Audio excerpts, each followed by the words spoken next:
హరే ప్రతిధ్వని.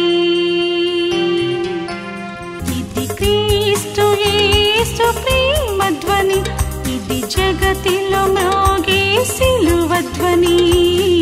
పిలుచుచున్నది ప్రతి వారిని, వినుమా విశ్వసించుమా.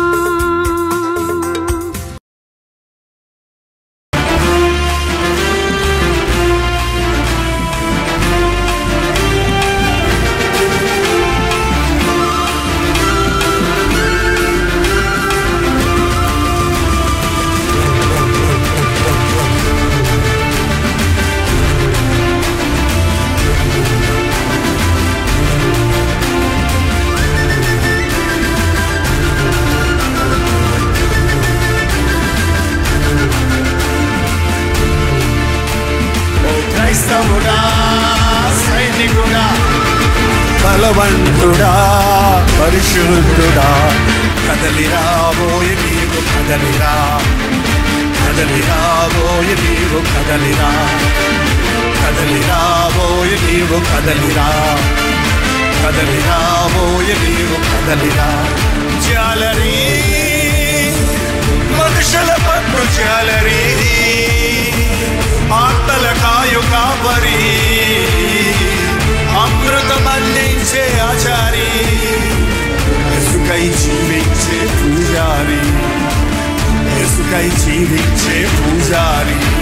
ఓ క్రైస్తవుడా సైనికుడా బలవంతుడా పరిశుద్ధుడా కదలిరాబోయే నీవు కదలిరా, కదలిరాబోయే నీవు కదలిరా, కదలిరాబోయే నీవు కదలిరా. పడతాం కదలిరాబోయే నీవు కదలిరా.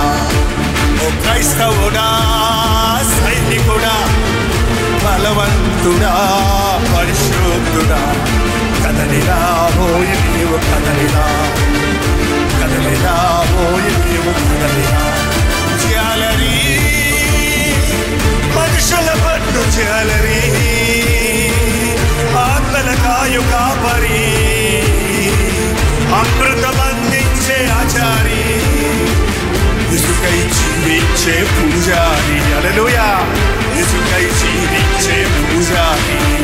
ఓ క్రైస్తవుడా సైనికుడా బలవంతుడా పరిశుద్ధుడా కదలిరాబోయే నీవు కదలిరా, కదలిరా, కదలిరాబోయే నీవు కదలిరా, కదలిరాబోయే నీవు కదలిరా, కదలిరాబోయే నీవు కదలిరా.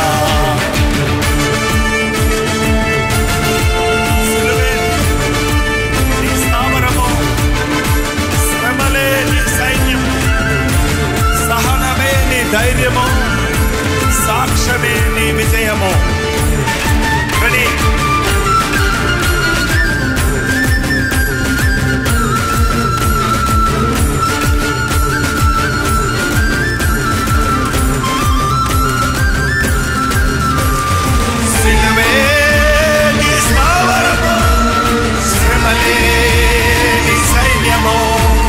సహనమేని ధైర్యము సాక్ష్యమేని విజయము, సహనమేని ధైర్యము సాక్ష్యమేని విజయము. ఓ క్రైస్తవుడా సైనికుడా బలవంతుడా పరిశుద్ధుడా కదలిరాబోయే నీవు కదలిరా, కదలిరా, కదలిరాబోయే నీవు కదలిరా, కదలిరాబోయే నీవు కదలిరా, కదలిరాబోయే నీవు కదలిరా.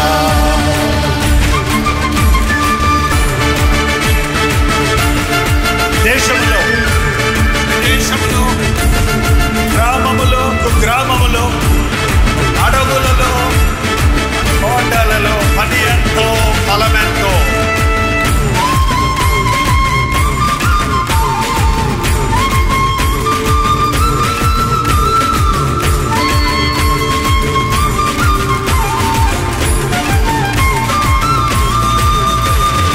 దేశములో విదేశములో గ్రామములో కుగ్రామములో మనలే హల్లెలూయా. గ్రామములో కొండలలో పని ఎంతో ఫలమెంతో, అడవులలో కొండలలో పని ఎంతో ఫలమెంతో. క్రైస్తవుడా, సైనికుడా, పరిశుద్ధుడా, బలవంతుడా, కదలిరా ఓయ నీవు కదలిరా, కదలిరా ఓయ నీవు కదలిరా, కదలిరా ఓయ నీవు కదలిరా, కదలిరా ఓయ నీవు కదలిరా, కదలిరా ఓయ నీవు కదలిరా, కదలిరా కదలిరా ఓయ నీవు కదలిరా.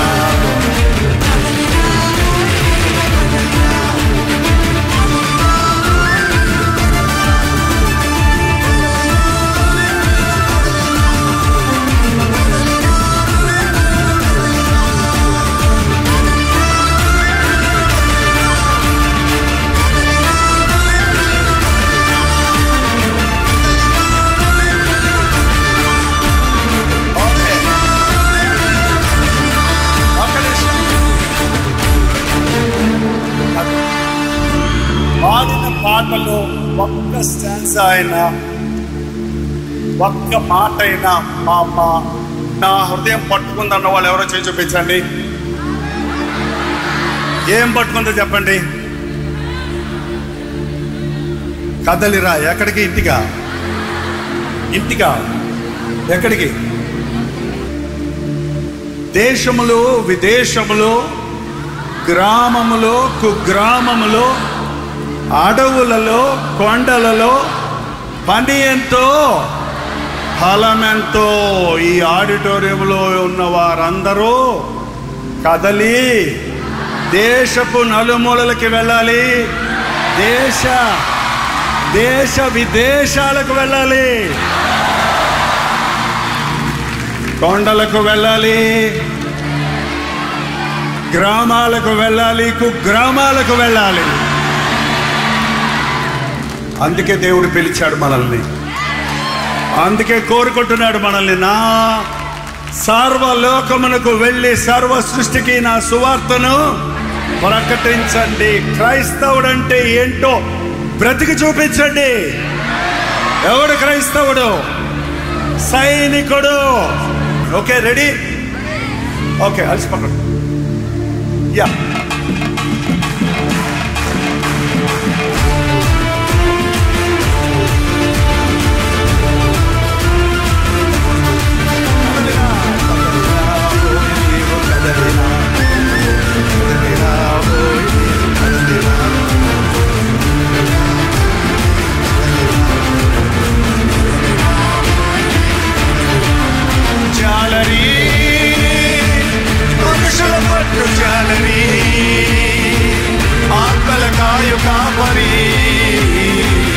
అమృతమన్నించే ఆచారి, ఎసుకై జీవించే పూజారి, ఎసుకై జీవించే పూజారి. ఓ క్రైస్తవుడా, సైనికుడా, బలవంతుడా, పరిశుద్ధుడా, కదలిరా ఓయ నీవు కదలిరా, కదలిరా ఓయ నీవు కదలిరా, కదలిరా ఓయ నీవు కదలిరా, కదలిరా ఓయ నీవు కదలిరా.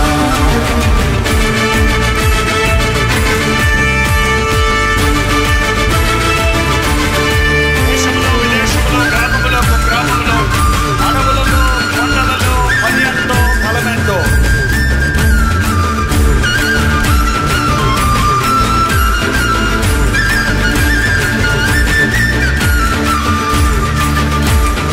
దేశములో, విదేశములో, గ్రామములో, కుగ్రామములో, దేశములో, విదేశములో, గ్రామములో, కుగ్రామములో, అడవులలో, కొండలలో పని ఎంతో ఫలమెంతో, అడవులలో, కొండలలో పని ఎంతో ఫలమెంతో. క్రైస్తవుడా, సైనికుడా, బలవంతుడా, పరిశుద్ధుడా, కదలిరా ఓయ నీవు కదలిరా, కదలిరా ఓయ నీవు కదలిరా, కదలిరా ఓయ నీవు కదలిరా, కదలిరా ఓయ నీవు కదలిరా.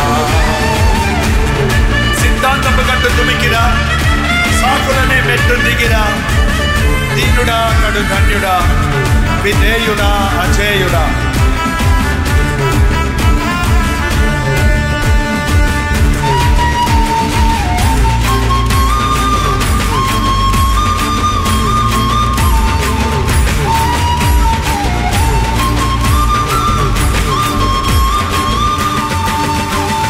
సిద్ధాంతపు గట్టు తుమికిరా, సాకువని మెట్టును దిగిరా.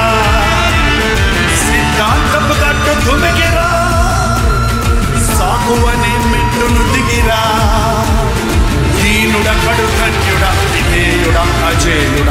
దీనుడ కడు ధన్యుడ, విధేయుడ అజేయుడ. ఓ క్రైస్తవుడా, సైనికుడా, బలవంతుడా, పరిశుద్ధుడా, కదలిరా ఓయ్ నీవు కదలిరా, కదలిరా కదలిరా ఓయ్ నీవు కదలిరా, కదలిరా ఓయ్ నీవు కదలిరా, కదలిరా ఓయ్ నీవు కదలిరా.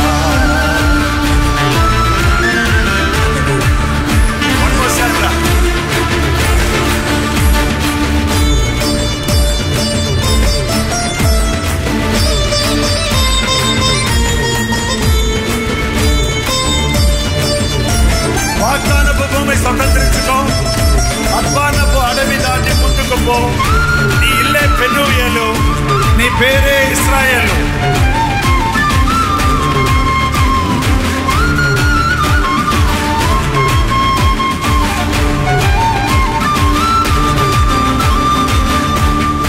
వాగ్దానపు భూమి స్వతంత్రించుకో, అద్వానపు అడవి దాటి ముందుకు పో.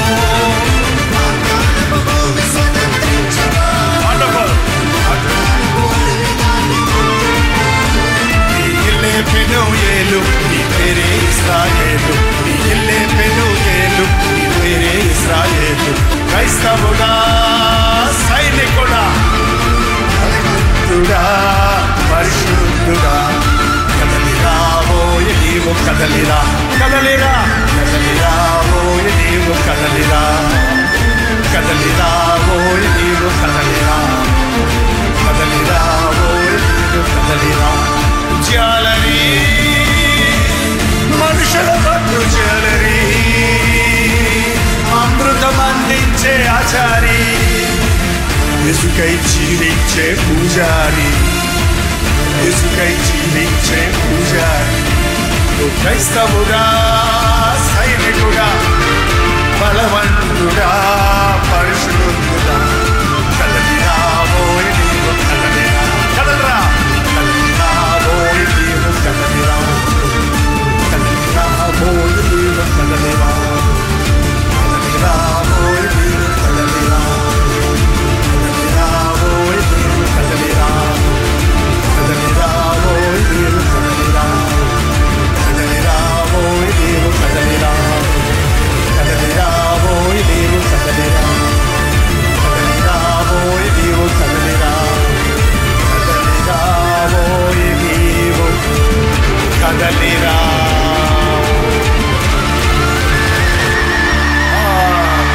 హల్లెలూయా,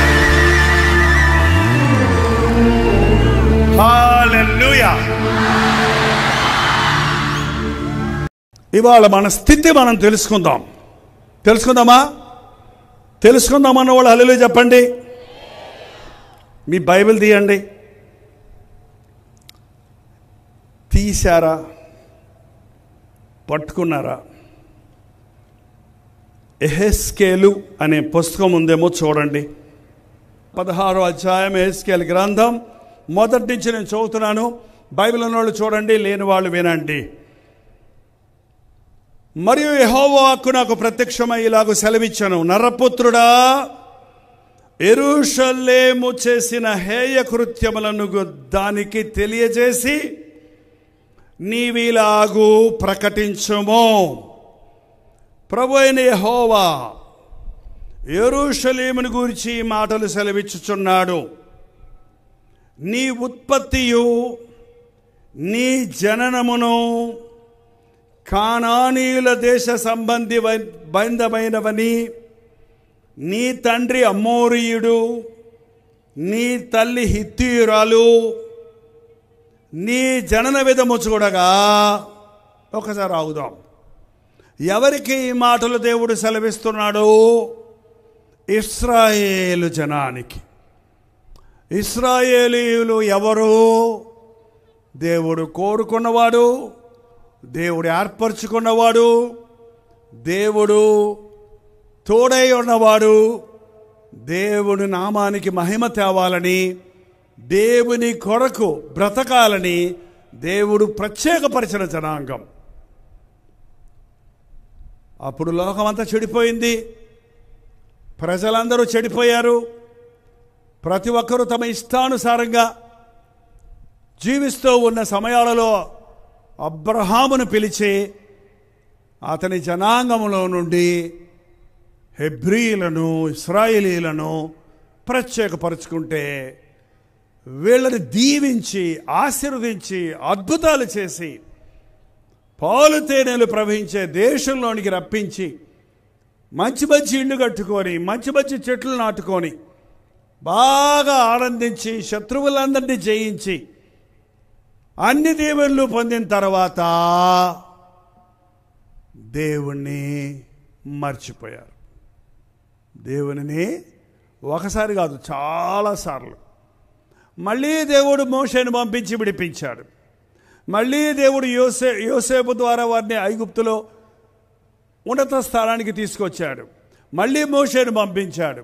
మళ్ళీ అనేక సార్లు వాళ్ళు మిద్యానీయుల చేతుల్లో నాశనమైపోతున్నప్పుడు మళ్ళీ గిద్యోను ద్వారా వాళ్ళని బయటికి రప్పించాడు. వాళ్ళు ఎన్నిసార్లు విడిపిస్తున్నా మళ్ళీ మళ్ళీ మళ్ళీ మళ్ళీ లోకంలో కలిసిపోతాం. వారు ఎవరన్న సంగతి, వారి దేవుడు ఎవరన్న సంగతి, వారు ఎలా బ్రతకాలన్న సంగతి ఎరగకుండా దేవుని ప్రేమ కలిగిన హృదయాన్ని గాయపరచడం జరుగుతూ ఉంది. అందుకు ప్రభువు, అసలు నువ్వు ఎవడు అనుకుంటున్నావు? నువ్వు ఇవాళ నువ్వు ఆశీర్వదించబడ్డావంటే, ఇవాళ నీవు ఉన్నతమైన స్థానంలో ఉన్నావంటే, ఇవాళ చాలా చదువుకున్న వ్యక్తిగా ఎడ్యుకేటెడ్ పర్సన్గా ఉన్నావంటే, మంచి మంచి వ్యాపారాలు చేసుకుంటూ ఆనందంగా ఉన్నావంటే, నీ బిడ్డలందరూ అన్ని దేశాల్లో గొప్ప గొప్ప వారిగా ఉంటూ నీవు నీ కుటుంబము ఆశీర్వదించబడ్డారంటే, నీవు రోగాలు లేకుండా అనవసరమైన మరణాలు రాకుండా నీవు ఆరోగ్యంగా ఉన్నావంటే దీనికి కారణం నీ బలము, నీ సామర్థ్యము, నీ శక్తి అనుకుంటున్నావా అని జ్ఞాపకం చేయటానికి అన్నీ పొంది దేవుణ్ణి విడిచిపెట్టిన వాళ్ళకి ఈ మాట అండి. మీరు దేవుణ్ణి విడిచిపెట్టారా? విడిచిపెట్టలేదా? ఇప్పుడు చెప్పొద్దు, ప్రసంగం విన్నాక చెప్పండి. మనం ఎక్కడున్నామో దేవుని దృష్టిలో, మన దృష్టిలో మనం మంచిగా ఉండొచ్చు, మనుషుల దృష్టిలో మంచిగా ఉండొచ్చు, కానీ దేవుని ముందు ఎలాగున్నాం? నీ జనన విధానం గురించి చెప్తున్నాడండి. అసలు నువ్వు ఎక్కడి నుంచి పుట్టుకొచ్చావో తెలుసుకో.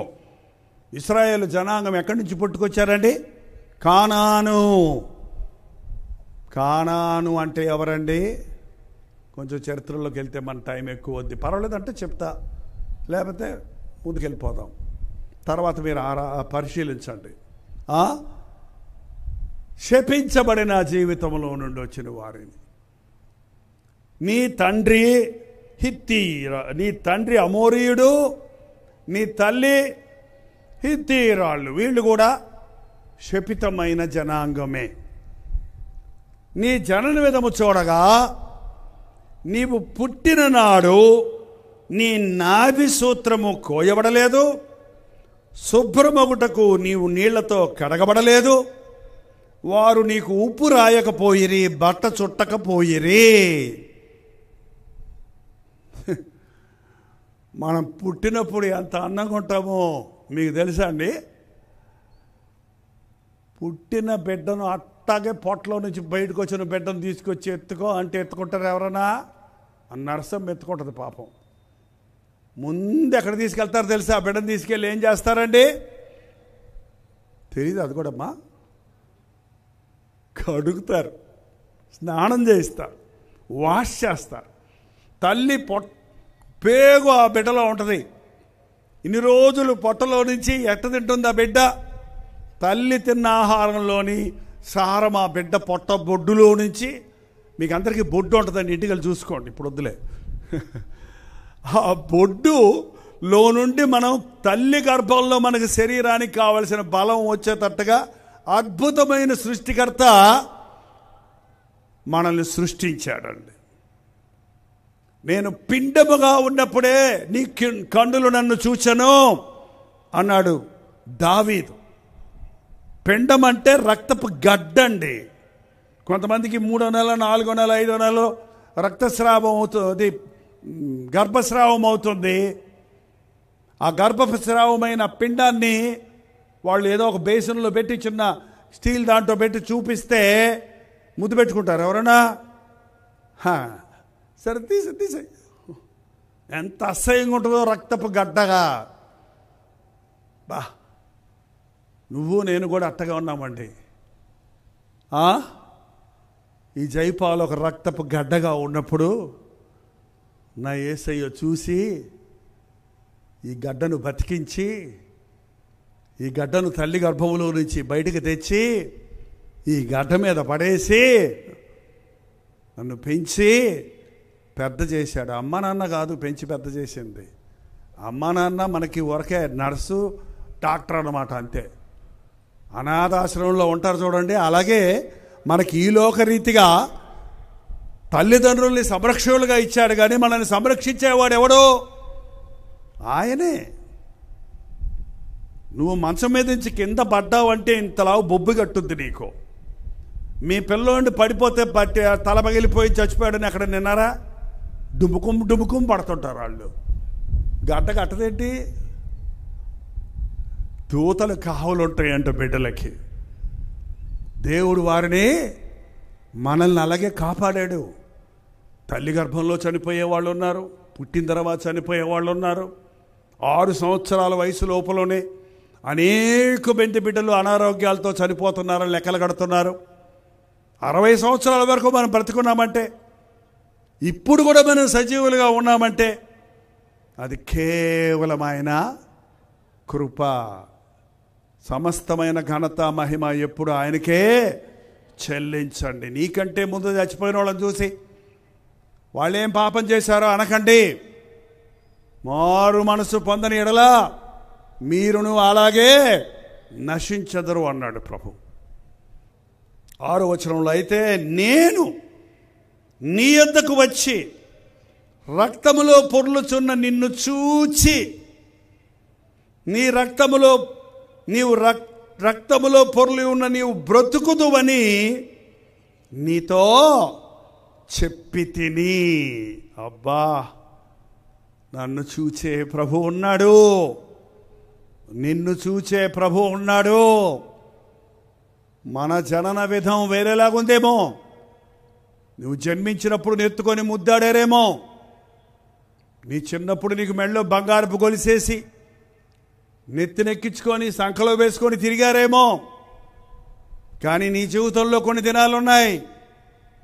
నిన్ను అందరూ విడిచిపెట్టిన రోజు, నీ భర్త నిన్ను రోడ్డు మీదకు తోసేసిన రోజు, నీ తల్లిదండ్రులు నా గడప తొక్కొద్దని చెప్పిన రోజు, నీ స్నేహితులు నిన్ను మరచిన రోజు, నీ ఉద్యోగం పోయిన రోజు, నువ్వు చూడని అసహ్యంగా రోగాలతో హాస్పిటల్ మంచాల మీద పడుకున్న రోజు. ఒక రోజు ఉంది మన జీవితంలో, మనుషులు ఎవ్వడు మనకు సహాయం చేయలేని రోజు. ఒక శాంపిల్ చూపించాడు దేవుడు అలాంటి కార్యాలని. ఏదో ఒక రోజు ప్రతి ఒక్కరి జీవితంలో వస్తుంది. నీవు నమ్మిన మనుషులు నిన్ను విడిచిపెడతారు. నీవు ఆశ్రయించిన డబ్బు నీకు సహాయం చేయదు. నీ పదవులు, నీ ఉద్యోగాలు, నీ అధికారాలు చెల్లని రోజు వస్తుంది. నీ మీద జాలి పడేవాడు ఒక్కడే, నిన్ను సృష్టించిన సృష్టికర్త. రక్తములో పొర్లున్న నిన్ను చూసి జాలిపడి నీవు బ్రతుకుదువని నీతో చెప్పి, 7వ వచనం అండి, మరియు నేను నాటబడిన చిగురు వృద్ధి అగునట్లు నేను నిన్ను వృద్ధిలోనికి తేగా. అబ్బా, నాటబడిన చెట్టు రోజు రోజుకి ఎలా పెరుగుద్దో అలాగా పిండముగా ఉన్న ఒక రక్తపు గడ్డ ఒక చక్కటి బిడ్డగా, ఆ బిడ్డ ఎదుగుతున్నప్పుడు ముద్దుగా. ఏంటంటే చిన్నపిల్లలంటే ఇష్టం లేని వాళ్ళు ఎవరైనా ఉన్నారు ఇక్కడ? ఆ చిన్నపిల్లల ముఖంలోనే చూస్తుంటే కష్టాలన్నీ మర్చిపోతాం. ఇళ్లల్లో మనకు బిడ్డలు లేకపోతే ఇంట్లో ఏముందండి? ఇంకా ప్రపంచంలో చిన్నపిల్లలే లేకపోతే ఈ ముదిరిపోయిన మొఖాలు వేసుకొని మనం ఒకళ్ళొకళ్ళు చూసుకొని పళ్ళు కొరుక్కుంటూ కూర్చోవటమే కానీ, గుడ్లు ఉరుముతూ కూర్చోవటమే కానీ ప్రేమ పుట్టదు, ఆదరణ దొరకదు.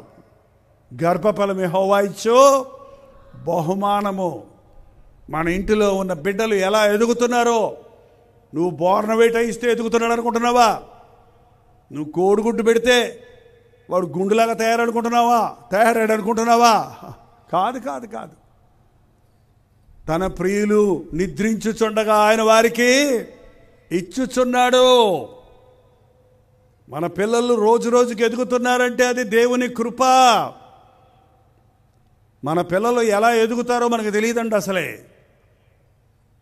రోజు రోజుకి ఇంతింత ముక్క పొడుగు అవుతుంటారు. వాళ్ళు పొడుగయ్యారని మనకి ఎప్పుడు తెలుస్తుందంటే మనం కొన్న బట్టలు పొట్టయినప్పుడు. మొన్నే కదరా కొన్నాను ప్యాంట్, అప్పుడే పొట్టయిపోయింది ఏంటి? పొట్టయింది. కారణం పిల్లోడు ఏమయ్యాడో ఎదిగాడు, కుమార్తె ఏమైంది ఎదిగింది. ఆ 17-18 ఏళ్ళు వచ్చేటప్పటికి అబ్బా యవనస్తులు ఎంత అందంగా తయారవుతారో. గ్లామర్ అంట ఇంగ్లీషులో. మళ్ళీ ఏంటది? ఒక వర్చస్సు. అందంగా తయారవుతారు. నేను నిన్ను కాపాడి వృద్ధిలోనికి తేగా నీవు ఎదిగి పెద్దదానివై ఆభరణ భూషిత్తురాలివైతివి. దిగంబరివై వస్త్రహీనముగా నిన్న నీకు స్తనములేర్పడెను, తల వెంట్రుకలు పెరిగెను. మరియు నేను నీ వద్దకు వచ్చి నిన్ను చూడగా నాకు ఇష్టము పుట్టెను. పుట్టిన పిల్లోళ్ళకి చాలామందికి నెత్తి మీద జుట్టు ఉండదండి. పాపం అప్పుడే దిగులు పడుతుంటారు కొంతమంది ఒట్టి జుట్టుతో పడతారు. అబ్బా మా పిల్లోడికి చాలా జుట్టు అంటావు, రోజు రోజుకు ఊడిపోతూ ఉంటుంది. అస్సలు జుట్టు ఉన్నోడికి రోజు రోజు జుట్టు పెరుగుతూ ఉంటుంది. జుట్టు ఊడేది, జుట్టు పెరిగేది మన చేతుల్లో లేదు. నీ తల వాడికి తెలియకుండా నీ తల వెంట్రుకల్లో ఒక్కటి కూడా రాలిపోదంట. అంతగా దేవుడు మనల్ని ప్రేమిస్తున్నాడండి. మనం ఆరోగ్యంగా, అందంగా, బలంగా, జ్ఞానంగా ఎదుగుతున్నామంటే, మన బిడ్డలు మనల్ని మించిన వాళ్ళు అవుతున్నారంటే, మనకంటే పొడిగైపోతున్నారంటే, మనకంటే తెలివైపోతున్నారంటే అది మన జీన్స్ అంటారు. ఒక ఆయన జీన్స్ అన్నాడు. జీన్స్ అంటే మనం చినిగిపోయిన జీన్స్ వేసుకుంటారు అవి కాదండి. మనలో ఉన్న ఆ రక్తములోని, దాని గురించి చెప్పాలంటే ఇంకో పెద్ద ప్రసంగం వస్తుంది. గుణగణాలు కాదు, దేవుడి ఆశీర్వాదం. అది చక్కగా తయారవుతారండి యవనస్తురాండ్లు. యుక్త వయసుకు వచ్చేటప్పటికి, పెళ్లి వయసుకు వచ్చేటప్పటికి తల్లిదండ్రులు ముసలోళ్ళు అయిపోతారు. ఆ పిల్లలను చూసుకొని మురిసిపోతుంటారు. ఆ పిల్లలకు వివాహాలు చేయాలని ఆశపడుతుంటారు. యవ్వనస్తుడు, నీకున్న అందం, ఆ గ్లామర్, ఆ తెలివి, ఆ సౌందర్యం, ఆ బలం, ఆ జ్ఞానం దేవుడు నీకు ఇచ్చాడు.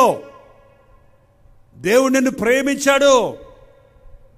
నీ వంశాన్ని బట్టి కాదు, నీ తల్లిదండ్రులను బట్టి కాదు. నిన్ను ఆయన చూశాడు రక్తపు గడ్డగా ఉన్నప్పుడే. నీ కోసం ఒక ప్రణాళిక కలిగి ఉన్నాడు ఆయన. అది నీ వెరిగిన రోజు ధన్యుడు అండి. ఈ రోజున రక్షించబడ్డ ప్రతి ఒక్కరూ దేవునితో నిబంధన చేసుకోవాలి. దేవుడికి ఎందుకో మన మీద ఇష్టం పుట్టింది. మనకంటే అందగాళ్ళు ఉన్నారు, మనకంటే జ్ఞానవంతులు ఉన్నారు, మనకంటే సంపాదకులు ఉన్నారు, మనకంటే ఎంతోమంది మంచివారు ఉన్నారు. కానీ దిక్కులేని నిన్ను, పడి ఉన్న నిన్ను, పాడైపోయిన నిన్ను ఇష్టపడ్డాడు తన బిడ్డగా చేసుకోవాలని, తన హక్కును చేర్చుకోవాలని. నాకు ఇష్టము కలగా నేను ఆమెను పెళ్లి చేసుకున్నాను. 8వ వచనం చదువుతున్నానండి, కరెక్ట్గా వినండి. మరియు నేను నీ యొద్దకు వచ్చి నిన్ను చూడగా ఇష్టము పుట్టించు ప్రాయము నీకు వచ్చి ఉండెను గనుక నీకు అవమానము కలగకుండా నిన్ను పెళ్లి చేసుకొని నీతో నిబంధన చేసుకొనగా నీవు నా దానివైతివి. ఇదే యెహోవా వాక్కు. దేవుడు మనతో నిబంధన చేసుకుంటున్నాడు. అందుకే ప్రభువును రక్షకుడుగా అంగీకరించిన వారు నిబంధనా జనులం మనం. నేను నిన్ను విడవను, ఎడబాయను, నేను నీ సంరక్షకుడిని, నేను నిన్ను కాపాడువాడిని, నేను నిన్ను నా రాజ్య వారసుడిగా చేసుకుంటాను అని మనతో ఆయన నిబంధన చేసుకొని మనకి మంచి నగలిచ్చి, ఆస్తులిచ్చి, ఆరోగ్యమిచ్చి, ఉన్నతమైన పదవిలోనికి తెచ్చి, అభివృద్ధి పరిచి, సైకిల్ మీద వచ్చే నువ్వు కారులో వచ్చేటట్టు, పెంకుటింట్లో ఉన్నవారు బంగ్లాలు కట్టుకునేటట్టు,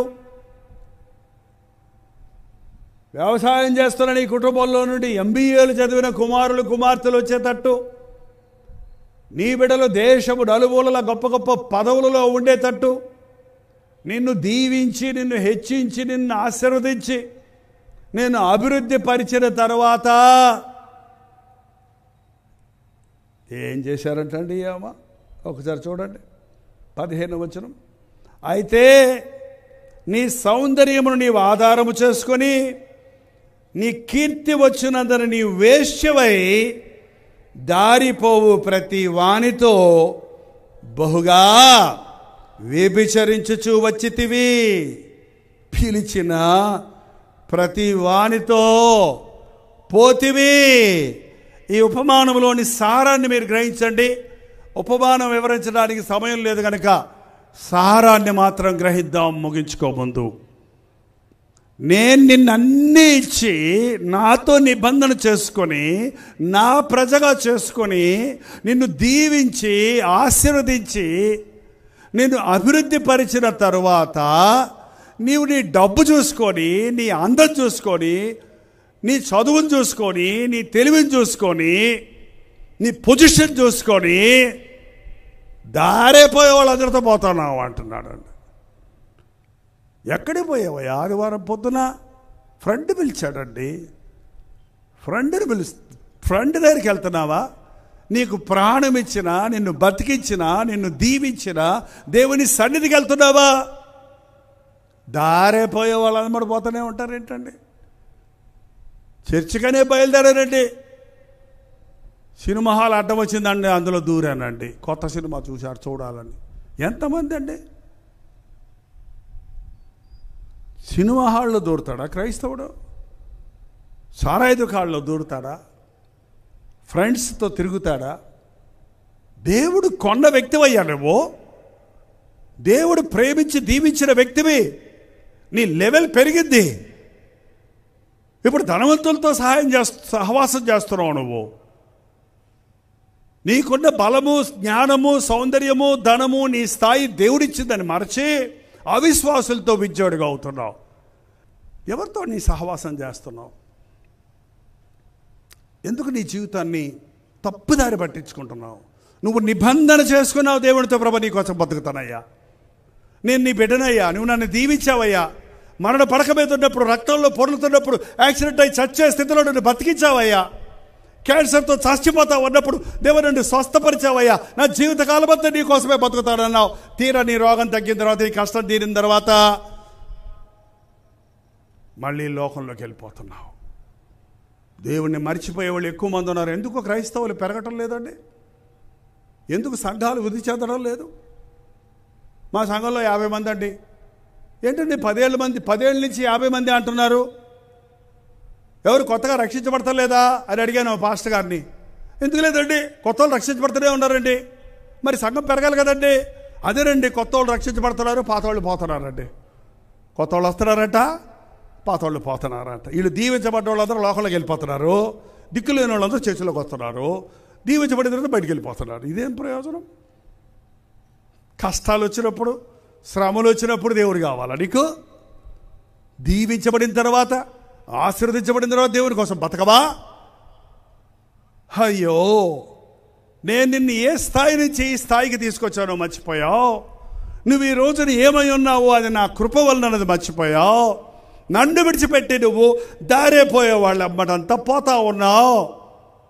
నా గుండె మండిపోతుంది. నేనెంత ప్రేమించాను నిన్ను, నేనెంతగా నిన్ను దీవించాను, నేనెంతగా నీ మీద ఆశ పెట్టుకున్నాను. నీవు నా వెంట ఉంటావని, నీవు నన్ను మహిమపరుస్తావని, నా సాక్షిగా బ్రతుకుతావని నిన్ను హెచ్చిస్తే నువ్వు లోకంలోకి వెళ్ళిపోయావు. నువ్వు లోకాన్ని ప్రేమిస్తున్నావు. వ్యభిచారం అనే మాట అండి. ఈ లోక స్నేహము దేవునితో వైరము. మీరు దేవునిని అడిగినను మీ భోగముల నిమిత్తమే అడుగుచున్నారు. వ్యభిచారులారా, భోగం ఏంటండి? దేవుని కంటే నీవేది ఎక్కువ ప్రేమిస్తున్నావో అదే నీ జారత్వం, అదే నీ వ్యభిచారం, ఆధ్యాత్మిక వ్యభిచారం. దేవుని స్థానంలో దేనికి తీసుకొచ్చి ఇచ్చిన, దేవునికి ఇవ్వాల్సిన గౌరవం మరి దేనికి ఇచ్చిన, ప్రేమ మరి దేనికి ఇచ్చిన, సమయం మరి దేనికి ఇచ్చిన, నువ్వు దేవునికి దూరం అయిపోతున్నావు ఒక విశ్వాసిగా. గుర్తుపెట్టుకోండి దయచేసి. చాలామంది చల్లారిపోయిన క్రైస్తవులు ఉన్నారు ఇవాళ. ఒకప్పుడు దీవించబడ్డావని ఒప్పుకున్నావు నీ నోటితో, ఇప్పుడు ఏం చేశాడులే దేవుడు అనే స్థాయికి దిగజారిపోయావు.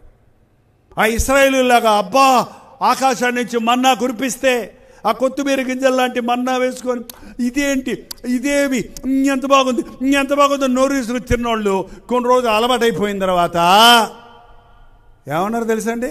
ఈ సవి సారము లేని ఆహారం ఏమో తినలేమో. చాలామందికి దేవుని ఆశీర్వాదాలు సవి సారం లేకుండా పోయినాయి అండి.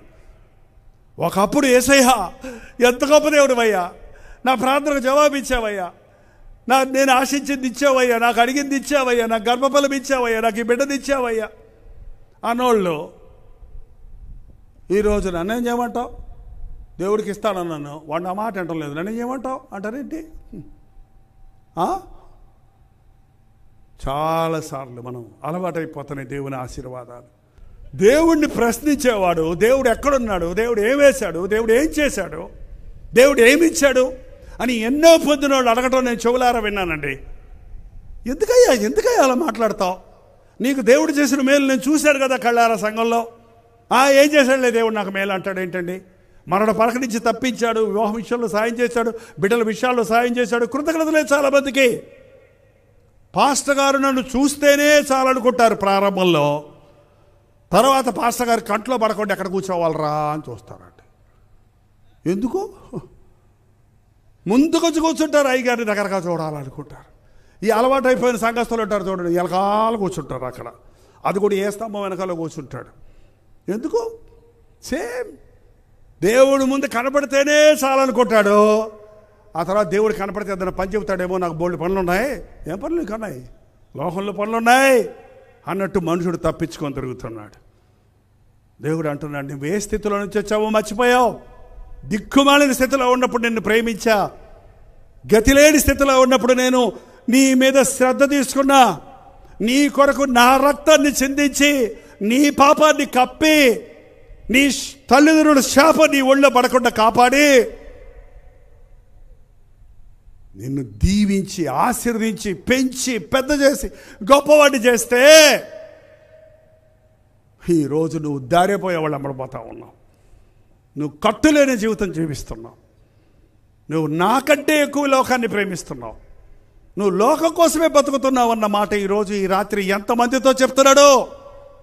ఆకాశమా ఆలకించు, భూమి చెవియొగ్గు, నేను పిల్లలను పెంచి గొప్పవారిగా చేశాను.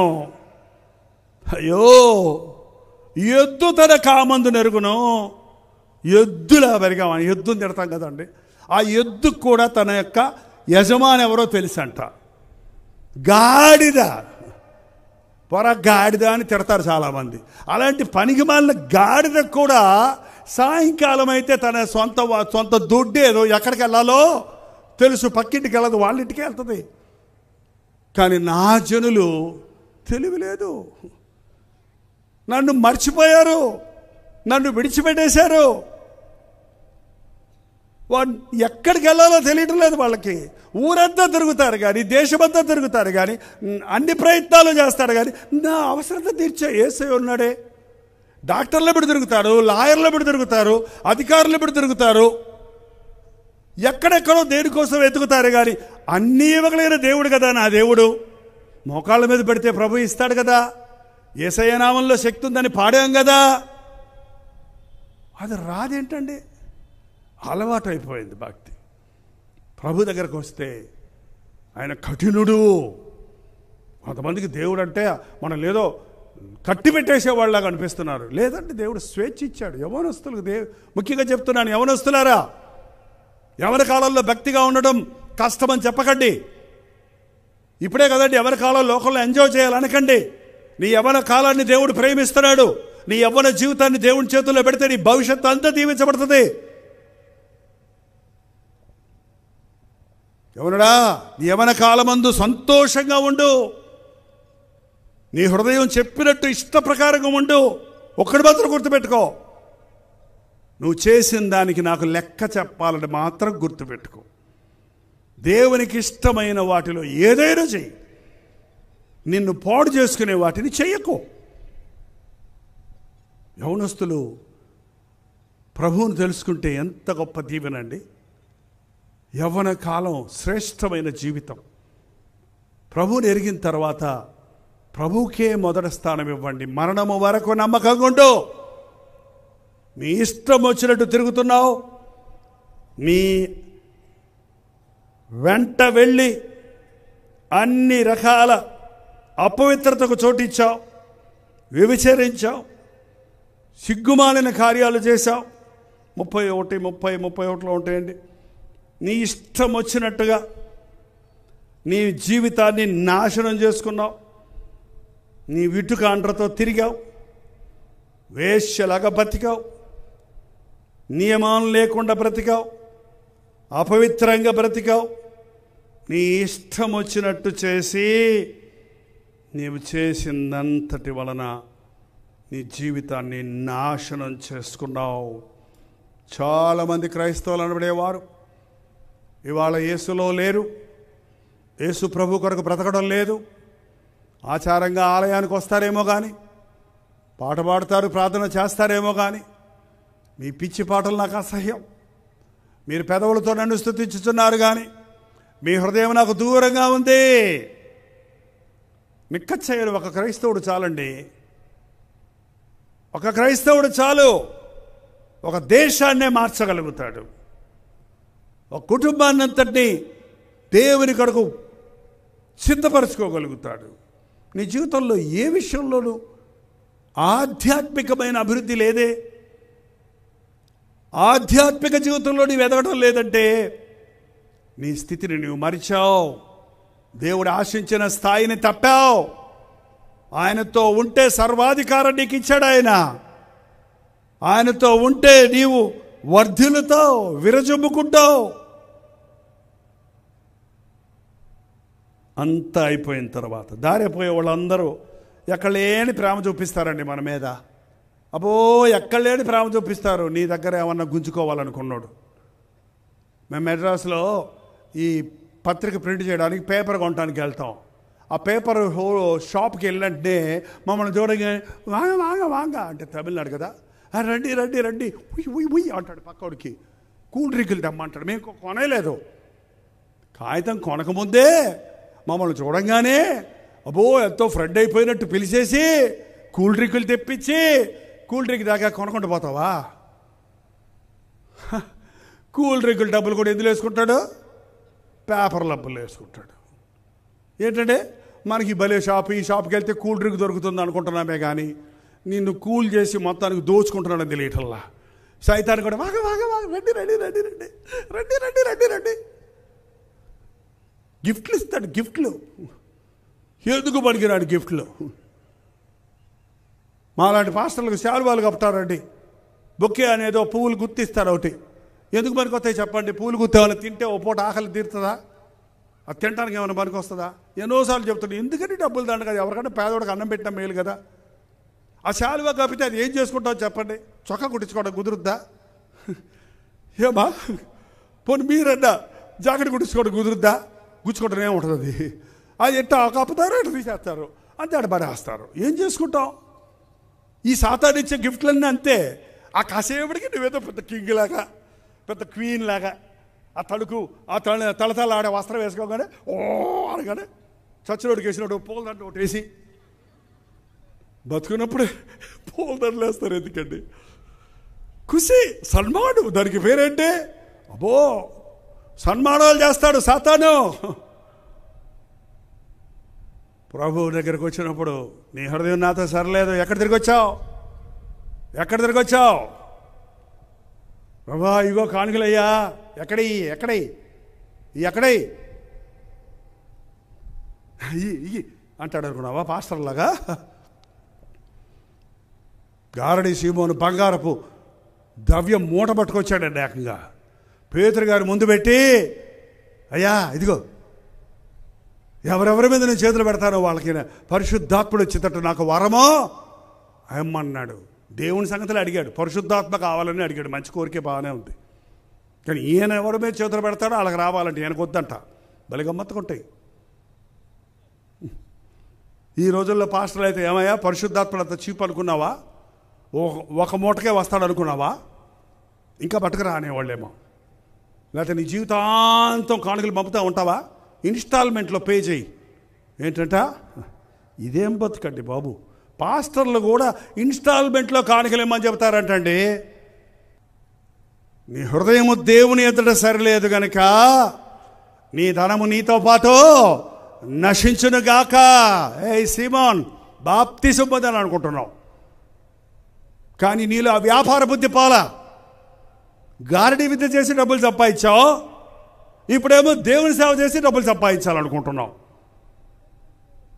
లోకంలో అన్ని బిజినెస్ల కంటే క్రైస్తవ బిజినెస్ సులభం అనుకుంటున్నారండి కొంతమంది పిచ్చోళ్ళు. కఠినమైన నరక శిక్ష ఉందా దేవుని ముందు నిలబడన్నది గుర్తించడం లేదు. ఆయన నామాన్ని వ్యర్థంగా ఉచ్చరించిన వాళ్ళే ఆయన ఊరుకోడే. ఆయన నామంలో వ్యాపారం చేయటం ఏంటి? నీ హృదయము దేవుని ఎదుట లేదు కనుక నీకు ఈ విషయంలో పాలు పప్పులు లేవో. నీ హృదయంలో చెడుతనం ఉంది, ఘోరమైన దుష్టత్వంలో ఉన్నావు. పోయి మారు మనసు పొందావు. దేవుడు ఒకవేళ కరుణిస్తాడేమో. మారు మనసు పొందకుండా దేవుడికి ఇచ్చే కానుకలు ఎవరికి కావాలండి? నీ హృదయం దేవునికి ఇవ్వకుండా నీవిచ్చే బ్రతుకులు ఎవరికి, గిఫ్ట్లు ఎవరికి కావాలి? నాకు తెలుసండి కొంతమంది దైవజనులు, నిక్కచ్చైన దైవజనులు, వాళ్ళు చూసి నేర్చుకున్నాను నేను.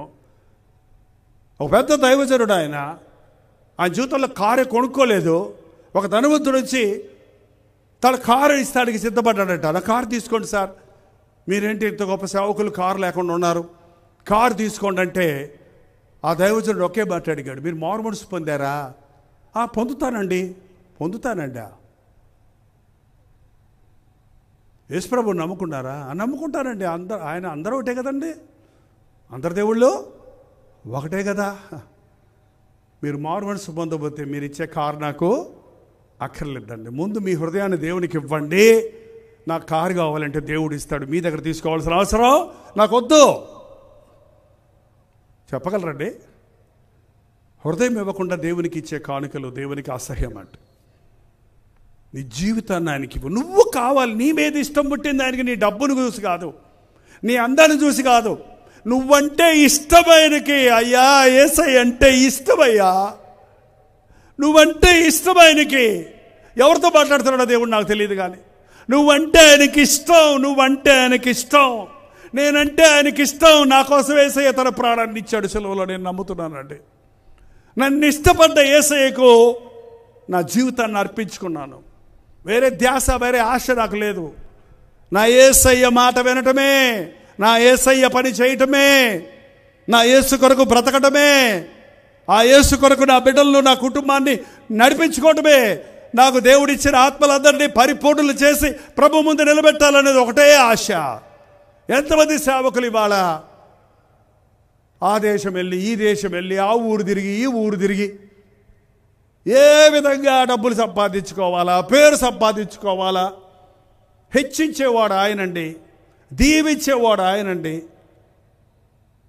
అయ్యో ఇశ్రాయేలు, నీ ఇష్టం వచ్చినట్టు తిరిగి తిరిగి తిరిగి తిరిగి దారిని పోయే వాళ్ళతో తిరిగావు. వాళ్ళందరూ వాడుకొని వదిలేశారు నిన్ను, అంతే. వాళ్ళందరూ వాడుకొని వదిలేశారు. నువ్వు వేషమైపోయావు, నువ్వు రోగివైపోయావు, నువ్వు దిక్కుమాలిందని అయిపోయావు. ఇప్పుడు ఎస్, దేవుణ్ణి విడిచిన వారికి శ్రమలు విస్తరిస్తాయి. లోకాన్ని ప్రేమించే వారికి శ్రమలు విస్తరిస్తాయి. కొంచెంసేపు నీకు బాగున్నట్టు అనిపిస్తుందేమో కానీ సాతాను వాడి అనుచరులు యూజ్ అండ్ త్రో, నిన్ను వాడుకున్నంతసేపు వాడుకొని పడేస్తారండి. వాటర్ బాటిల్ తాగిన తర్వాత దాని మీద రాసి ఉంటుంది crush and throw it of. నీకు అవసరం తీరేదాకా ఉంచుకో, అయిపోయిన తర్వాత పడేసి అక్కడ, అంతే. సాతాను పడేసిన వాళ్ళు బోల్డ్ మంది ఉన్నారండి. మంచాల మీద పడి ఉన్నారు. 18 ఏళ్ల కుర్రోడు సైకిల్ మీద ఎక్కించుకొని మోసుకొచ్చారు ఒకసారి. ఇదేంటయ్యా, నన్ను నడుము పడిపోయింది అయ్యగారు. ఎందుకు? ఇష్టం వచ్చినట్టు వ్యభిచరించాడంట. ఎయిడ్స్ రోగం పట్టుకుంది. 18 ఇయర్స్కే 10 మంది అమ్మాయిలతో అవేశ్యలతో తిరిగాడు. నడుము పడిపోయింది, ప్రాణాపాయ స్థితిలో ఉన్నాడు. ఇప్పుడు దేవుడు నమ్ముకుంటాడయ్యా. నువ్వు బోధను తృణీకరించి నీ శరీరం క్షీణించిపోయిన తర్వాత, నువ్వు మంచాన పాలైన తర్వాత, నిన్ను ప్రేమించిన వాళ్ళందరూ నిన్ను వదిలేసిన తర్వాత, నీకే దిక్కు లేనప్పుడు దేవుడా అంటే ప్రయోజనం ఏంటయ్యా? నువ్వు బతికినా కూడా కుట్టుకుంటూ నడవాలి కదా. నీ గతించిపోయిన దినాలు మళ్ళీ రావు కదా. ఈ వ్యక్తి, ఈ స్త్రీ, ప్రభు చెప్పిన ఉపమాన రీతిగా చెప్పిన ఈ వ్యక్తి చివరికి గ్రహింపులోనికి వచ్చి, నేను తొందరగా 2 మాటలు చూపించేసి ప్రార్థన చేస్తానండి. సంపూర్ణంగా వినకపోతే ఈ ప్రసంగం మీకు అర్థం కాకపోవచ్చు. హోషేయ గ్రంథం 2వ అధ్యాయం 7వ వచనం అండి. అది తన విటుగాండ్రను వెంటాడి వారిని ఎదుర్కొనలేకపోవును, ఎంత వెతికినను వారు దానికి కనబడక ఉందరో. ఆ విటుగా అండ్రంటే దారిని పోయి కబుర్లు చెప్పిన వాళ్ళందరి కోసం వెతుకుతుందంట. ఒకప్పుడు వాళ్ళు వెంటబడ్డారు, ఇప్పుడు వాళ్ళ వెంట ఏమి పడితే వాళ్ళు ఎటుపోయారో తెలియకపోతే 7వ వచనం అండి, హోషేయ గ్రంథం 2:7. అప్పుడు అది ఇప్పటికంటే పూర్వమే నా స్థితి బాగుండెను గనుక నేను తిరిగి నా మొదటి పెనిమిటి వద్దకే వెళ్ళుదును. అయ్యో బుద్ధి వచ్చింది. ఆ రోజుల్లో నా భర్త, నా ప్రభువు నన్ను ఎంత ప్రేమించాడు, నన్ను ఎంత ఆదరించాడు, నన్ను ఎంతగా హత్తుకున్నాడు. ఆయన్ని వదిలి వీళ్ళేదో చిలక పలుకులు పలుకుతున్నారని, సన్మానాలు చేస్తున్నారని, నన్ను ఎక్కడికో అందలం ఎక్కిచ్చేస్తున్నారని వాళ్ళంట వీళ్ళంట పడి చివరికి ఏ దిక్కులేని స్థితిలో ఉన్నానే. నేను తిరిగి వెళ్ళిపోతా, నా మొదటి పెనిమిడి దగ్గరకే, నా ప్రభు దగ్గరకే నేను తిరిగి వెళ్ళిపోతాను. ఆ మనసు వస్తేనే చాలండి, ఆ మనసు వస్తేనే చాలు. దేవుడు విడిచిపెట్టడండి, దేవుడు విడిచిపెట్టడం.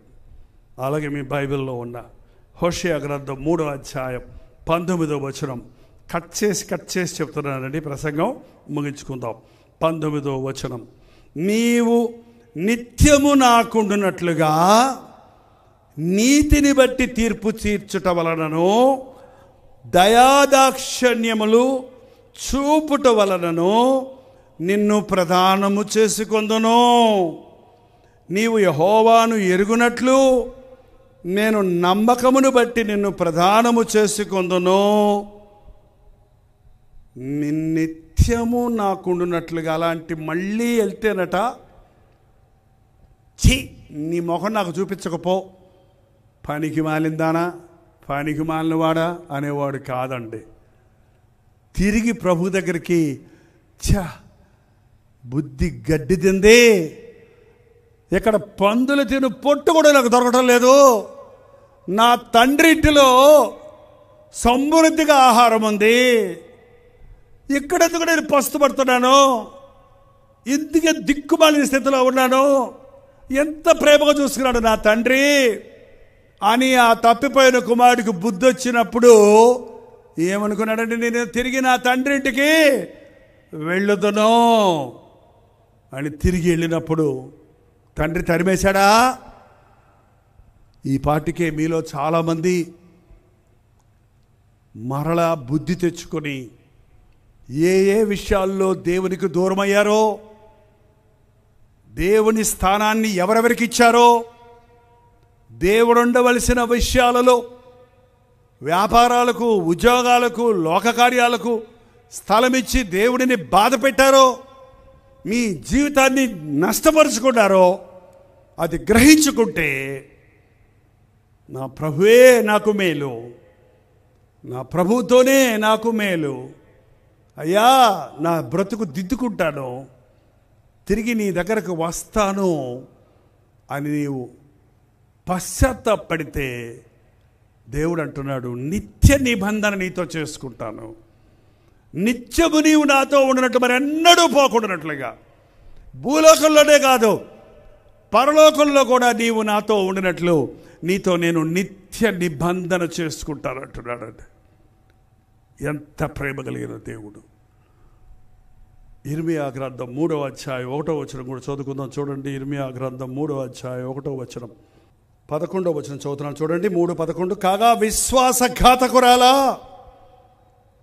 విశ్వాసఘాతకురాలకు యూదా కంటే ద్రోహియగు ఇశ్రాయేలు తాను నిర్దోషి అని రుజువుపరుచుకొని ఉన్నది. నీవు వెళ్ళి ఉత్తర దిక్కున ఈ ప్రకటింపము, ద్రోహివగు ఇశ్రాయేలు తిరిగి రమ్మో. ద్రోహం చేశామండి దేవునికి. మనం మనుషుడు ఏదన్నా కొంచెం మోసం చేస్తే మనం ఎంత పగబడుతున్నాం వాళ్ళ మీద, ఎంత కృంగిపోతున్నావు. దేవుడు నిన్ను నమ్మి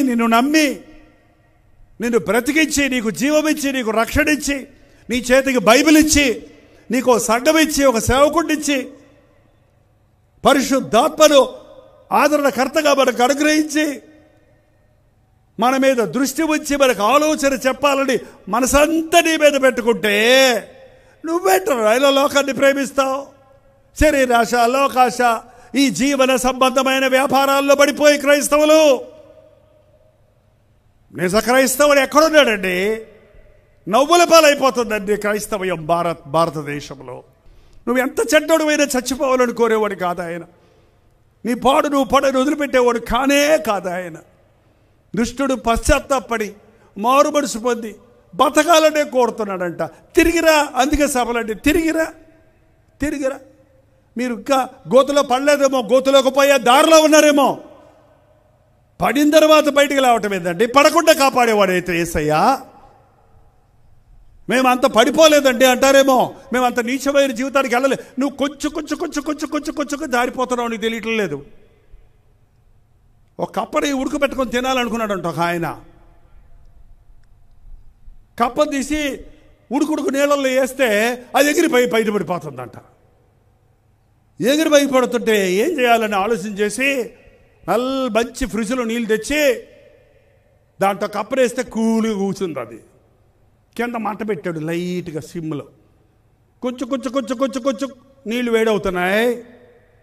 కొంచెం వేడవుతుంటే ఉష్ణోగ్రతగా దాని శరీరం అడ్జస్ట్ అయిపోయి అలవాటైపోయి చివరికి అలాగా మరిగినా ఏం మెదలకుండా అలాగే చచ్చి ఊరుకుందంట. అంటగా చేస్తాడండి సాతాను. కొంచెమే కదా, చిన్న తప్పే కదా, ఒక అబద్ధమే కదా, ఒక చూపే కదా, ఒకసారే కదా, ఒకటే కదా, ఒకటే దారంతో ఒకసారి చుట్టాడు అనుకో, దారమే కదా తెప్పేసుకుంటాను అన్నావు అనుకో. దారం ఒకసారి చుడితే తెప్పేసుకోవచ్చు. రోజు దారంతో కడతాడు అనుకోండి, దారంతో 100 సార్లు కట్టాడు నీ చుట్టూ, తెప్పుకో, రక్తనాళాలు దిగుతాయి. గాలిపటం దిగి పీకి తగిలి చచ్చిన వాళ్ళు ఉన్నారండి. సన్నదే చిన్నదే అనొద్దు, పాపము ఘోరమైనది. సాతాను తంత్రగాడు మెల్లమెల్లగా స్లో పాయిజన్ ద్వారా నిన్ను దేవునికి దూరం చేయాలని, నిన్ను భక్తిహీనుని చేయాలని, నిన్ను నిలువెచ్చని స్థితిలోనికి నడిపించి నిన్ను నిత్యనాశనానికి నడిపించడానికి ప్రయత్నిస్తున్నాడు. గ్రహించుకో, నువ్వు ఎక్కడున్నా సరే తిరిగిరా. ఈ రాత్రి మన అవిశ్వాసాన్ని బాగు చేయడానికి, మన మీద కృప చూపించడానికి, మన జీవితంలో మనం పోగొట్టుకున్న సంతోషము, మనం పోగొట్టుకున్న రక్షణ ఆనందము, మనం పోగొట్టుకున్న హృదయ శుద్ధి, మనం పోగొట్టుకున్న విశ్వాసము, మనం పోగొట్టుకున్న ఆధ్యాత్మిక శక్తిని తిరిగి ఇవ్వడానికి జీవము కలిగిన వాళ్ళకి ఉజ్జీవం కావాలండి. చచ్చినోడికి ఉజ్జీవం రాదు. మనందరికీ జీవం ఉంది, భక్తి ఉంది, కొంచెం గొప్ప దేవుడు అంటే. అందుకే వచ్చారు మీటింగ్కి. యేసుప్రభు నమ్ముతున్నారు, ఇంకా జీవిస్తున్నారు మీరు. కానీ ఉజ్జీవం కావాలంటే, నీ మొదటి ప్రేమను నువ్వు పొందాలంటే, నువ్వు మొదటి స్థితికి నీవు రావాలంటే, దేవుడు నిర్ణయించిన కార్యాలన్నీ నీ ఎదుట నెరవేరాలంటే తిరిగిరా. నేను బాగు చేస్తా, నేను కనికరిస్తా, నువ్వు పోగొట్టుకున్నవన్నీ తిరిగి నీకు ఇస్తా, నిత్య నిబంధన చేస్తాను నీతోటి. ఈసారి టెంపరీ నిబంధన కాదు, నిత్య నిబంధన చేస్తాను. నువ్వు నాకు వేరవ్వకుండా నిన్ను హత్తుకుంటా, నిన్ను కౌగిలించుకుంటా, నిన్ను విడవను, నిన్ను ఎడబాయను. నువ్వు బలహీనుడివని నాకు తెలుసు, నువ్వు బలహీనురాలివని నాకు తెలుసు, నా కృప నీకు తోడుంటుంది అని వాగ్దానం చేసే ప్రేమ కలిగిన ప్రభువు ఉన్నాడండి. ఈరోజు మీ స్థితిని మీరు గ్రహించుకుంటే ప్రభు దగ్గరకు తిరిగి రండి. ప్రభు తప్ప వేరే దారి లేదు. చివరగా 4వ అధ్యాయం 1వ వచనం కూడా చదువుతున్నాను రండి. ఇదిగో యెహోవా వాక్కు, ఇదే యెహోవా వాక్కు, ఇశ్రాయేలు విశ్వాసీ, క్రైస్తవుడా, దేవుని బిడ్డ, నీవు తిరిగి రానుద్దేశించిన యెడల నా యొద్దకే రావలను. ఇంకొక చోట నీకు పాపక్షమాపణ లేదు, ఇంకొక చోట నీకు సంతోషం లేదు, ఇంకొక చోట నీకు దీవెన లేదిక. నువ్వు రావాలనుకుంటే నిన్ను సృష్టించిన సృష్టికర్తనైన నా యొద్దకే రావాలి. నువ్వు రావాలనుకుంటే నీ కొరకు ప్రాణమిచ్చి పాపానికి అమ్ముడుపోయిన నిన్ను రక్తమిచ్చి కొన్న విమోచకుడనైన నా యొద్దకే రావాలి. నీవు ఇటు అటు తిరుగుట మాని నీ హేయ క్రియలన్నీ నా సన్నిధి నుంచి తొలగించి సత్యమును బట్టి, న్యాయమును బట్టి, నీతిని బట్టి యెహోవా జీవము తోడని ప్రమాణము చేసిన ఎడల జనులు ఆయన యందు తమకు ఆశీర్వాదము కలుగునను కొందరు ఆయన యందే అతిశయపడదురు. ఇంకెందుకు అటు ఇటు తిరుగుతావు? ఇంకిటు అటు తిరగొద్దు. ప్రభు దగ్గరకు వచ్చి, ప్రభువా నన్ను క్షమించయ్యా, నిజమే నన్ను ప్రేమించావు, ఎప్పుడో చచ్చిపోవాల్సిన దాన్ని, ఎన్నిసార్లు నా ప్రార్థనలకు జవాబులు ఇచ్చావు, ఎన్ని సమస్యలో నుంచి నన్ను విడిపించావు, ఎన్ని సమయాల్లో మనుషులందరూ నన్ను విడిచిపెట్టినా నన్ను ఆదరించావు, నన్ను బతికించావు, నన్ను సజీవుడిగా ఉంచావు, నన్ను ఆరోగ్య వ్యక్తిగా ఉంచావు. దేవా, నిన్నే ప్రేమిస్తానయ్యా, నీతోటే ఉంటానయ్యా, నీవే నా దేవుడివి, నీవే నా యజమానివి, నీవే నా సృష్టికర్తవి, నీవే నన్ను రక్తమిచ్చి కొన్న విమోచకుడవు. నీ పాదాల చెంతే నాకు విమోచన, నాకు ధైర్యం, నాకు ఆదరణ. యేసయ్యా, నన్ను అంగీకరిస్తావా? నన్ను క్షమిస్తావా? నాకు సహాయం చేస్తావా అని ప్రభుని అడుగుదామన్న వాళ్ళు లేచి నిలబడండి. మోకరించగలిగితే మోకరించండి. కొన్ని క్షణాల్లో ఈ మీటింగ్ అయిపోతుంది. ప్రభు తన హస్తాన్ని చాచి, నువ్వు పోగొట్టుకున్న సంతోషాన్ని, నువ్వు పోగొట్టుకున్న సమాధానాన్ని, నీ జీవితాన్ని పాడు చేసుకున్నావు, నీ మనస్సాక్షిని పాడు చేసుకున్నావు, అవిశ్వాసులతో విజ్జోడిగా అయిపోయావు, లోకాన్ని ప్రేమించావు, సాతాను చేతుల్లో నలిగిపోతున్నావు. వాడు నిన్ను పాడు చేస్తున్నాడు, వాడు నిన్ను విసిరివేస్తున్నాడు. నువ్వు మంచాన్ని బడి మూలగక ముందే, నరకయాతన అనుభవించకముందే, నిత్య నరకములో తోసివేయబడకముందే,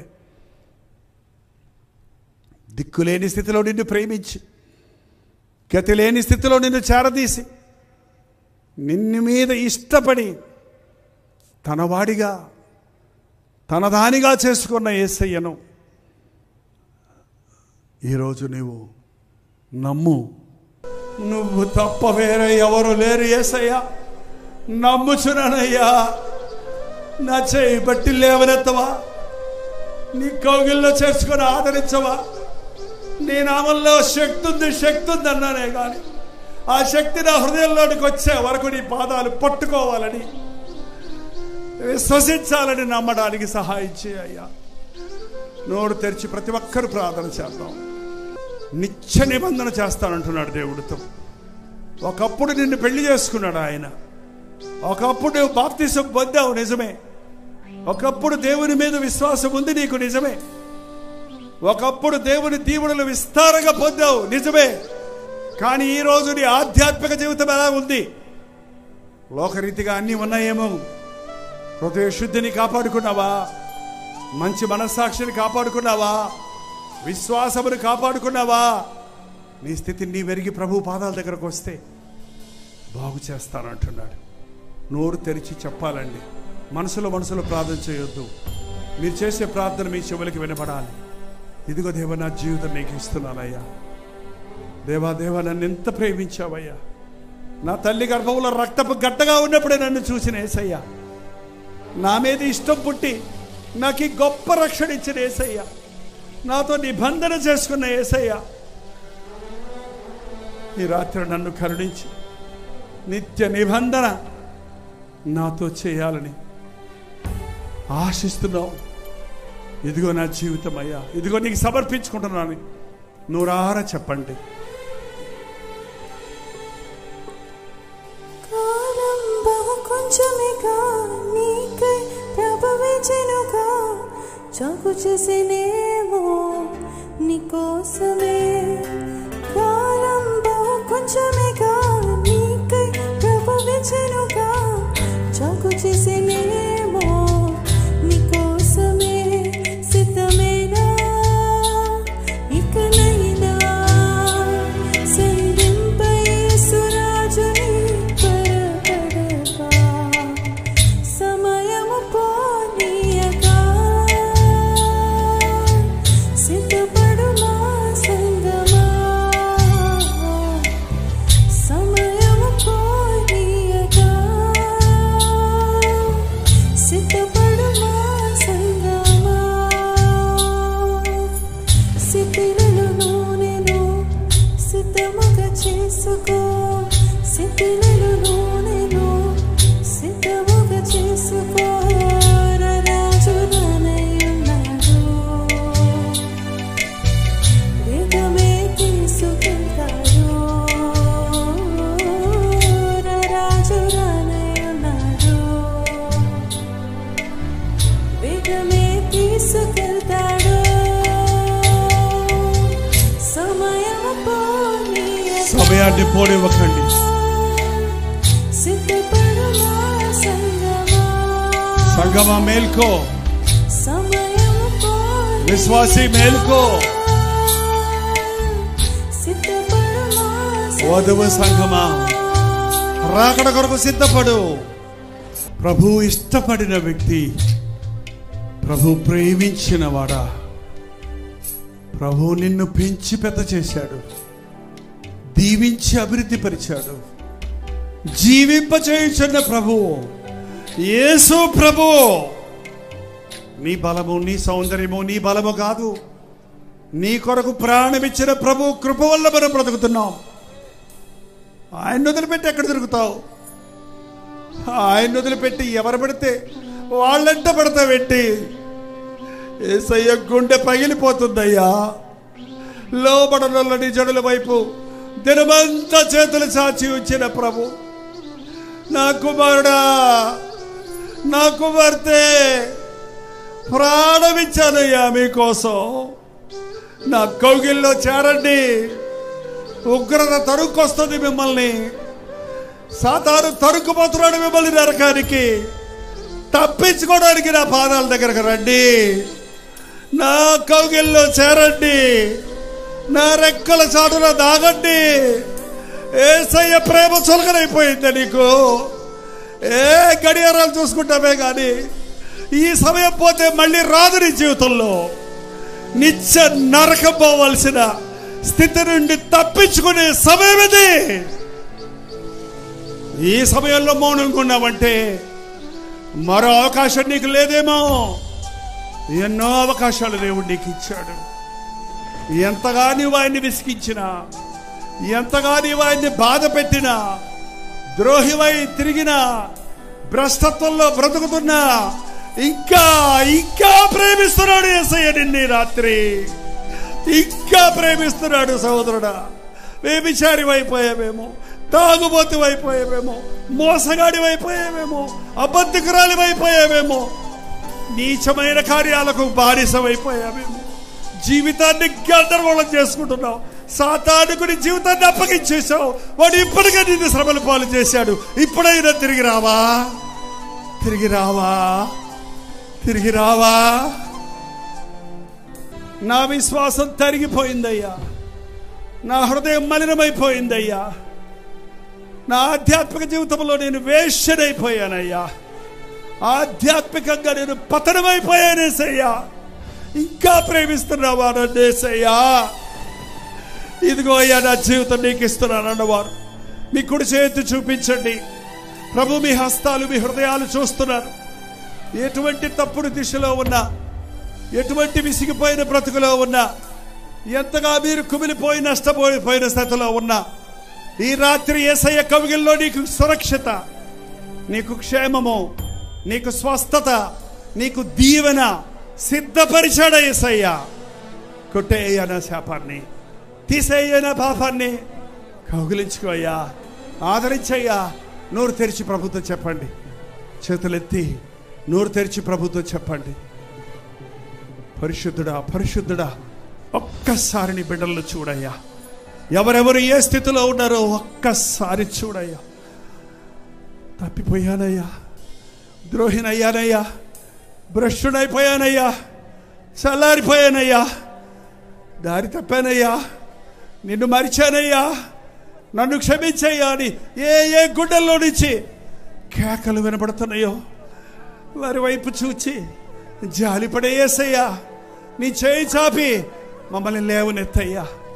నీ మీటింగుల ద్వారా దారి మళ్లించి నీ దారిలో నడుచువారిగా, నీ సాక్షులుగా బ్రతుకువారిగా, నీ మేలులు గుర్తు చేసుకుని నీతో నిత్య నిబంధన చేయబడిన జనాంగముగా నీ రాజ్య వారసులు ఓటకు మా ఒక్కొక్కరికి నీ సహాయం చేయము.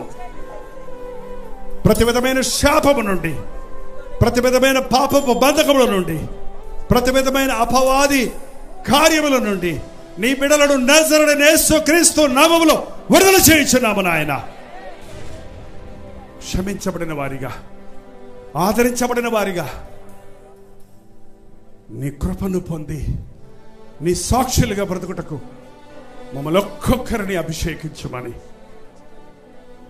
మీటింగులు ముగిసిన పరిశుద్ధాత్మ కార్యములు కొనసాగించనిమ్మని యేసుక్రీస్తు నామములో అడుగుచున్నాను తండ్రి. మన తండ్రి అయిన దేవుని యొక్క ప్రేమయు, కుమారుడైన క్రీస్తు యొక్క కృపయు, ఆదరణకర్త అయిన పరిశుద్ధాత్మ యొక్క సహవాసము కూడి వచ్చిన మనందరికీ ఇప్పుడును సదాకాలమును లైవ్లో వీక్షిస్తున్న వారికి తోడై ఉండును గాక. ఆమేన్, ఆమేన్, ఆమేన్. దాని స్తోత్రం. మీరు విన్న వర్తమానం మీకు ఆశీర్వాదకరంగా ఉంటే, మీ ప్రార్థన అవసరాలు భారాలు ఉంటే 954041 నెంబర్కి ఇప్పుడే ఒక టెక్స్ట్ లేక వాయిస్ మెసేజ్ ద్వారా వాట్సాప్ పంపించండి. మీ వాట్సాప్లన్నీ పరిశీలించి మేము ప్రార్థిస్తున్నాం. ప్రభు అద్భుతంగా మనకు జవాబులు ఇస్తున్నాం. మీరు ఇతర దేశాల్లో ఉంటే 91001008 నెంబర్కి మీ ప్రార్థన అవసరాలు పంపించాం. ఉచితమైతే రేపు ఉదయం 7 గంటలకు అనుదిన ధ్యానంలో మళ్ళీ కలుసుకుందాం. అంతవరకు దేవుని మహాకృప మీకు తోడేడు దాకా.